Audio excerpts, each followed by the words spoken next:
Okay, so hi, I'd like to welcome James Sinclair to this. Hi, James, you all right? Hey Andrew, thank you for Okay. having me.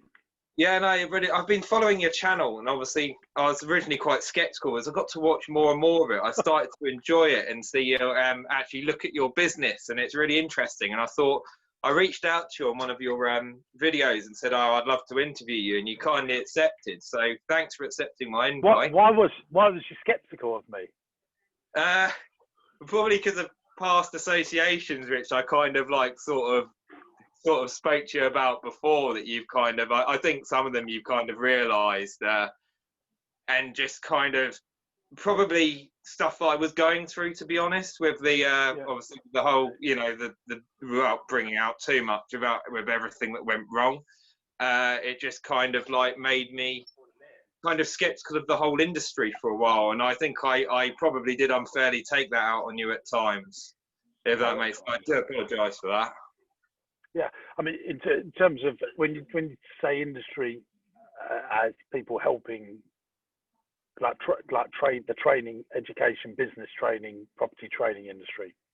I think So it's you mean? also to a degree some of the YouTube industry as well. Yeah. Oh, Because there's loads.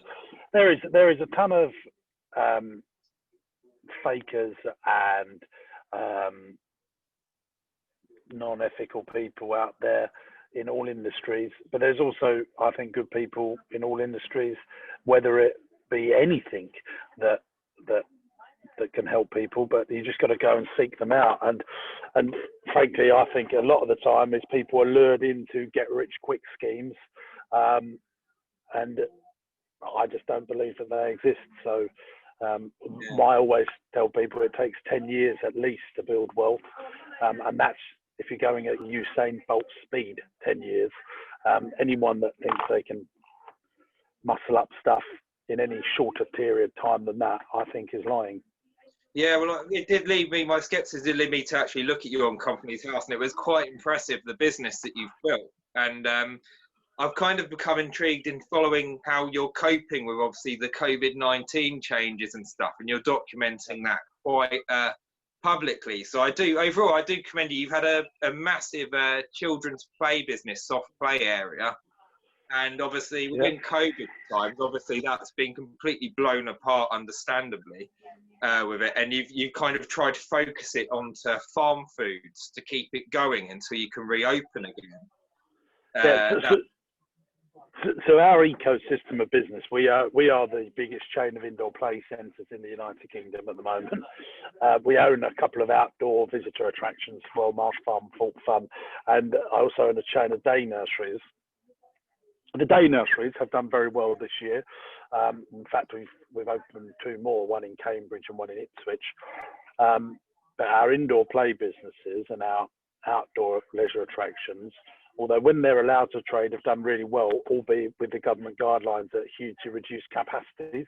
So you're right. What we did was we had this old barn at Marsh Farm, and we turned it into a farm shop. And then I thought, oh, we'll put a Christmas shop on the back. And unfairly, we've been told to close down from our local authority, Chelmsford Council, saying we can carry on the farm shop but not sell the Christmas stuff and all the gifts because it's classed as non-essential. And what I got the ump about, and I'm going to get a barrister involved, and I spoke to the Sun, the Daily Mail, the BBC about this, is why are garden centres, B&M, Home Bargains, Sainsbury's, Tesco's, all allowed to trade and do what they like with all their multi-millions and billions of pounds worth of turnover, and we ain't allowed. And I'm not taking it laying down. I want to sort of, I'm passionate, Andrew, about sticking up for SME businesses. They are the backbone of this great country of ours, and they provide so much to our economy.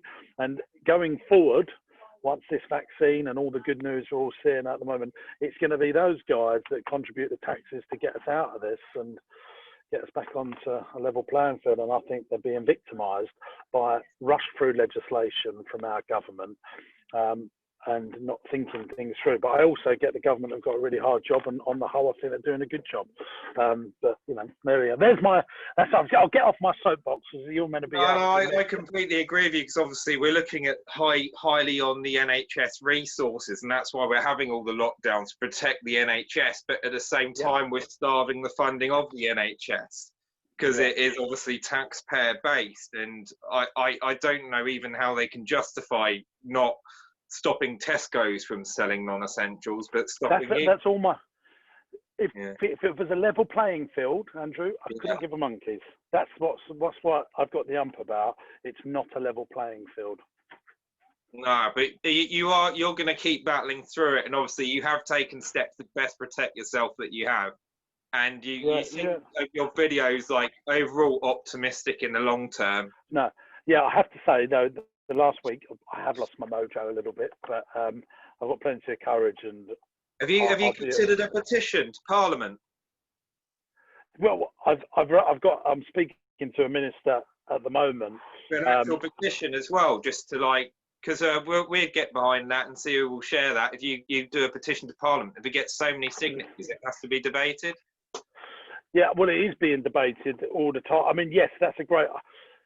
I suppose my mindset was, look, if I can get media involved, that's going to get the conversation going quicker rather than waiting for it to be spoke about in the House. And that's why, my initial thoughts were, let's get MPs and let's get, the Sun, BBC, Daily Mail, and local news involved, so that we can speed things up. The problem is for me, Andrew, for this business, is the key trading weeks for the last 2 weeks of November. You ain't selling Christmas balls in January and in February, so we'll never get this time back, and that's what I'm cross about. Yeah, it's the key time of year for some people, especially in the security industry and things, and knock-on effect of having dormant, and it just kind of ripples. So. Yeah, and this is what Trump's accountants say. But you can go and do click and collect. Like I'm Jeff Bezos, that can just turn that around and be a market leader on the wibbly wobbly web overnight. Like that. Anyone that's that follows business stuff and starts selling online. Selling online is so much effort and energy. I always tell people, if you want to build a successful website, you need to spend as much on a website as if you would spend on a brick and mortar store. So if you was going to spend £1 million fitting out a car, any sort of brick and mortar business, and you want to do well online, you've got to spend £1 million online to do it. And I genuinely believe that, because you're competing with a lot of people that do online very well, and so that's just my views on all of that.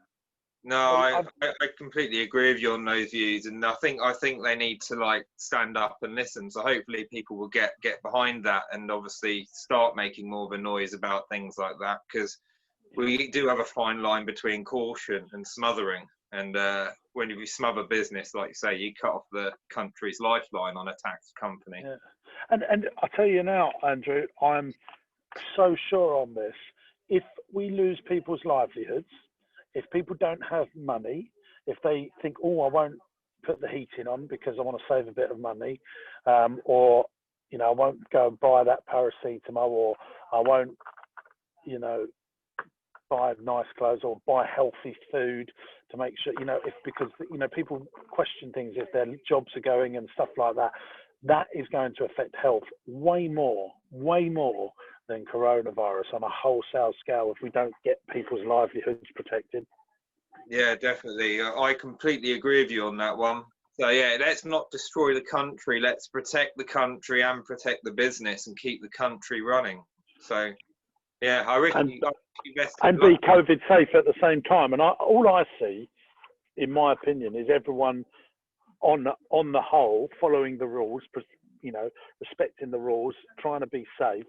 So yeah, but that's just heartbreaking. What would you advise other people to do that are in your position at the minute? If someone's watching this thinking this relates to me, and they're maybe slightly smaller fish. Yeah, so if you're a business owner right now, and make sure that you're investing your time, effort, and energy into businesses where there's love, want, and need, where people love the product that you sell, they want the products that you sell, but they also need it. And that was my theory around a farm shop. People love food, they want food, they need food. And when you look at anything now that is just on love, i.e. days out, going to the cinema, having a restaurant meal out, people love doing that stuff. They want to do that stuff, but they don't need to do it. So the government are removing any types of businesses that are not deemed essential. So if you are an entrepreneur and you're thinking, right, my current business isn't working, try and go into a thing where there is a need for it, whatever happens, and then you will be insured against government restrictions. Case in example, I do a regular podcast where I have business owners on and I just coach them on their challenges. I've had marquee companies and bouncy castle companies on. They've obviously been hammered by coronavirus, and they've all turned into removal companies because they've got the vans, they've got the staff, they've got little warehouses and lockups. And people always want stuff moved. People are still allowed to move house, so they've pivoted their business into where there is a need for something else. What I always tell as well, Andrew, is the same amount of money exists in the world. Quite frankly, there's more money in the world than there's ever been because the government are just creating more and more of it. But it goes in different pockets, and in an economic downturn, it stays in people's pockets a little bit longer. So what you got to do is be a great business, get great testimonials, give a great product and service, and find out where that hungry audience is, because there is always a hungry audience. So this year, the people that pivoted into PPE, there was a hungry audience for that. But aside from that, I would always look at some good fundamental business rules. Try and find a business where when you find a customer, they buy from you again and again and again. So think about Sainsbury's. Sainsbury's get a customer and they return every week. If you can find residual customers that return like Netflix, like Sky TV, then you'll always be in a less stressful position. When you start from zero each month, like most businesses, it can be very difficult. And that's why people like property. If you think of your tenants as a customer, which you should be doing, every month they buy from you again and again and again, and then it's less stressful. And that's why people that are not into business think, oh, I've got a lump of cash, I've got some pension money, I'll go and buy a few buy-to-lets, and that's why it's popular, because they know it's residual, even though they're not thinking of it like that. They know in the back of their mind that I've just got to find a tenant and they'll keep paying me. If you could put that into an SME sector, and that's why I love day nurseries as well, because you find the customer and they stay with you for 4 years. Yeah, but that's the thing. Obviously, vanilla buy-to-let is very popular for that reason. And I've been I'm looking at getting into commercial, but I've been put off to a certain level of delaying that decision based on this COVID-19 thing and how many businesses are going out of business. And this kind of leads me round to a situation that you've had where you obviously, without overgoing into it, you had a building and the building was all kitted up for your business and the landlord said, right, we need the building back. And it obviously wasn't your decision. I think it cost you hundreds of thousands. Yeah. Oh, it's hundreds of thousands it's cost me. I'll tell you about that though. That's a pension fund, so the landlord's legal and general. And a quick Google of those will tell you just how much money they. I mean, it is billions and billions, and they are. So I'm a commercial landlord as well, and I'll tell you about my portfolio style was very different to theirs. They own whole industrial estates. They own cinema complexes. They own shopping centres. They own office blocks, huge waves of things, and they have just made a decision that they don't like leisure and hospitality. And if I were them, I'd probably make the same decision as well, because at the moment it is high risk. And what's doing very well is industrial commercial. Now that building that I made that video about, that was our first ever site back in 2006, 2007, when we was just going into the financial crash. There wasn't so much desire for commercial property in Basildon, where we had that site. But now commercial property is so short in the southeast, so anywhere that touches London, Kent, Hertfordshire, Essex, Surrey, there is such a demand for distribution warehouse style stuff, and they just said that we can get 40-50 grand a year more rent from a AAA covenant FTSE company, and that's what they decided to do. And I know that they're telling the truth. I know that they can go and get those. So I came to the end of my lease. If it was a year earlier, they probably would have renewed, but because of coronavirus, they see it as too high risk. And and off we went. Do you think this is an advert for you to aim? I know capital and money coming in and cash flow can be difficult for entrepreneurs, but do you think this is an advert to try and make your business more capital heavy? So maybe you own those buildings in a pension fund, and then you can. I own. So I own. I mean, you can't. So we're in Lakeside Shopping Centre, for example. You know, we've got 11 locations. We can't own all of them because they're owned by pension funds. As my business has progressed, I only buy freeholds now, so I'll never have to go through that again. So the Ipswich one that I spoke about, you know, it's a massive commercial property. I own it. Our Wembley freehold, I own it. I've just bought, you know, I bought an industrial estate myself, much smaller little units. Yeah, wherever I can, I do buy them, but it's not always possible because commercial property is owned by conglomerates, pension funds, VCs, you know, and they don't want to sell it. They just, you know, they buy it for long-term capital appreciation and rental, you know, with 50, 100-year business plans, you know, so you can't always go and buy them. And if you need to be like, say you wanted a trade in London, you know, and you've got all the money in the world and you want to be in Oxford Street, you ain't buying any freehold in Oxford Street. Yeah. You just ain't doing it. Even if you're the Sultan of Azerbaijan, you ain't doing it because they won't sell it. Yeah, you've really got to inherit that sort of stuff. To be fair, it's a difficult one because it does price a lot of people out. What advice would you give to someone starting in business now in these COVID-19 times, if they're actually starting out? Well, I suppose a lot of people, you know, come and ask me about property and business. I always say business first, property second. If you've got a profitable cash flowing business, which we have, and that's why we will always weather these storms, because we have a profitable cash flowing business, and then that allows you to do property. But you can't, you know, what people try and do is they go, yeah, I'll try and own all the freeholds, I'll try and, you know, build a massive property portfolio. And although that might be possible, it's very difficult unless you've got good profitable accounts and a good cash flow trading business. Once you have that, then property actually becomes very easy because banks want to lend to people that have good cash flow profitable businesses. What do you think people that in property can do to protect themselves at the minute from any fallout? Obviously, we can talk commercial and residential, either one or. Oh, so commercial, there is a huge, strong demand. I mean, I only buy commercial in the southeast, so I'm only talking from my experience. I don't know so much about the rest of the country. There is a huge demand for commercial property. It's gone up in value in many areas. You try and get a 10,000-12,000 square foot building in the southeast, you know, jog on. It's really difficult to get hold of that stuff, just to rent out, not even to buy. It's just to rent out. Very difficult to get your hands on it. And then small stuff like I do. So I've just bought 22 units, and we're building 22 units on an estate, and I've got others.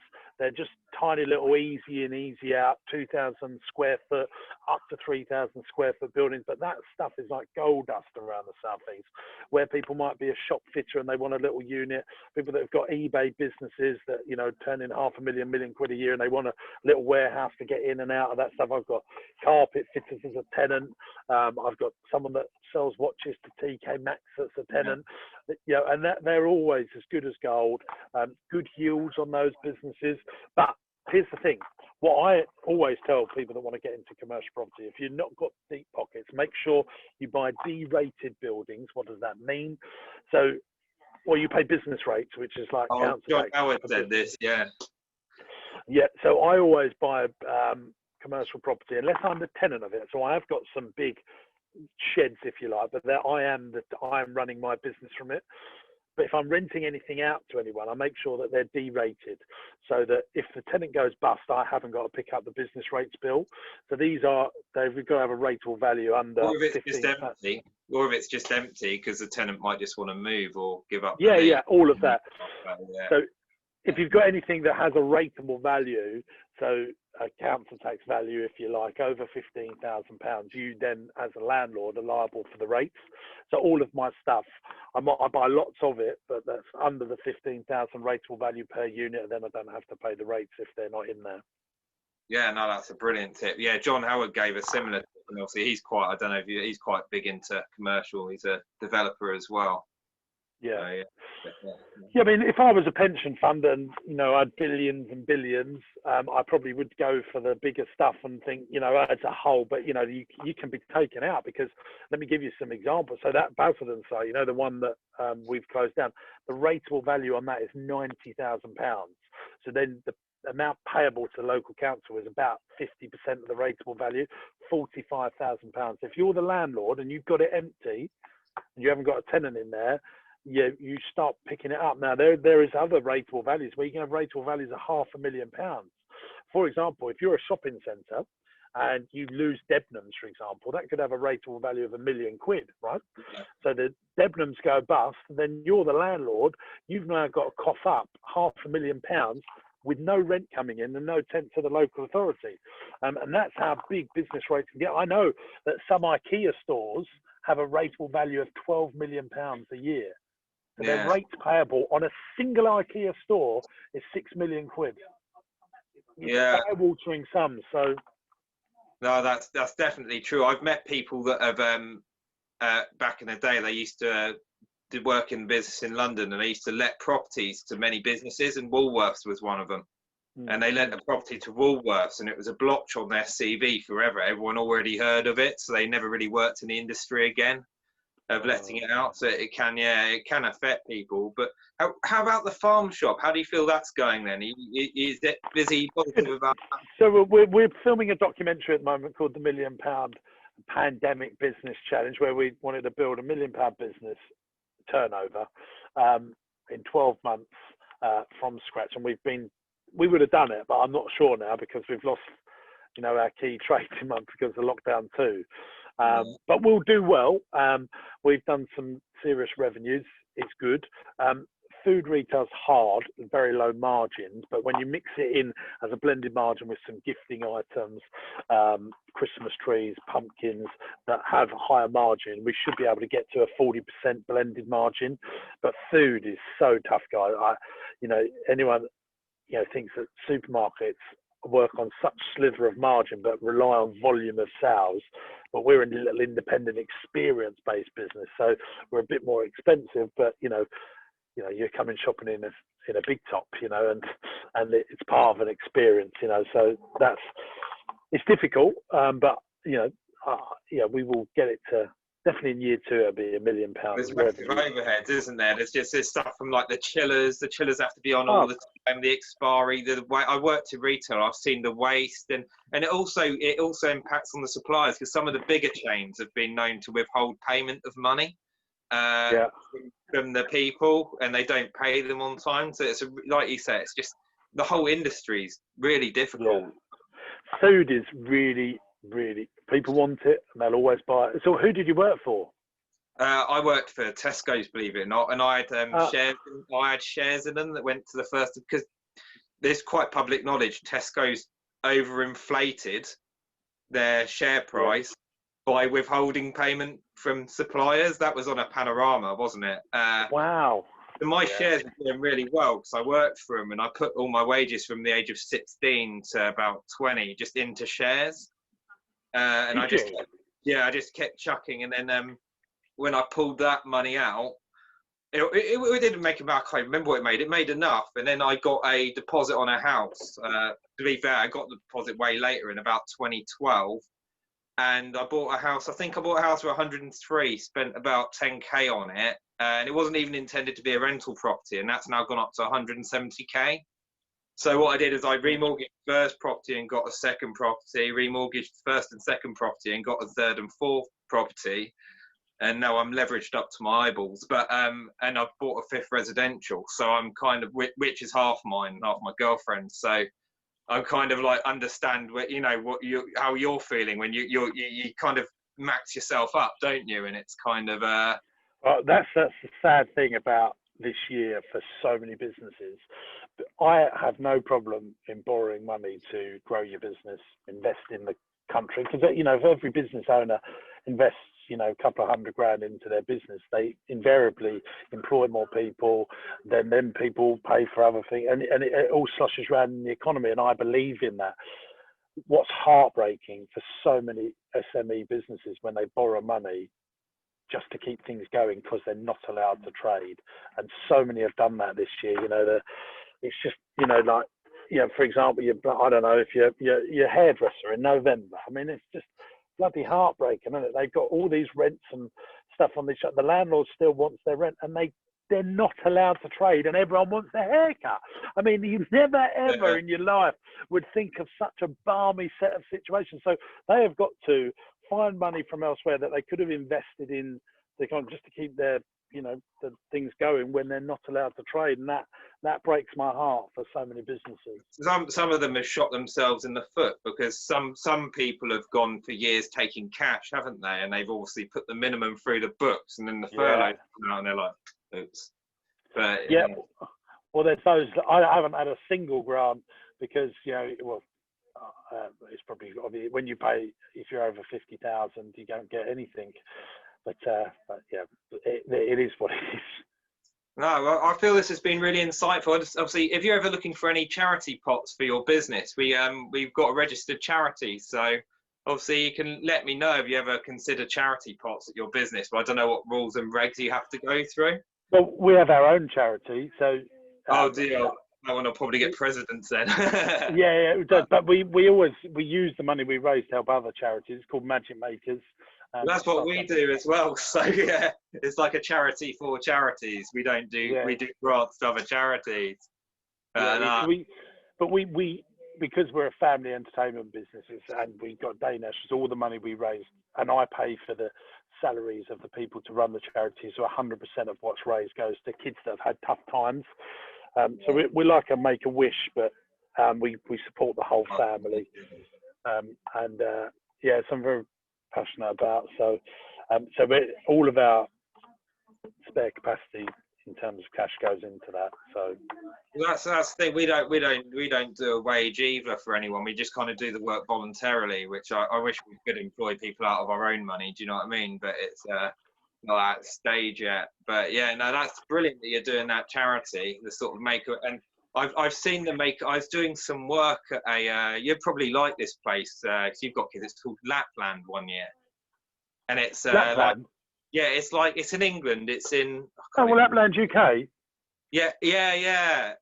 Lapland, UK, and it's in Ascot. And they have the Make-A-Wish Foundation.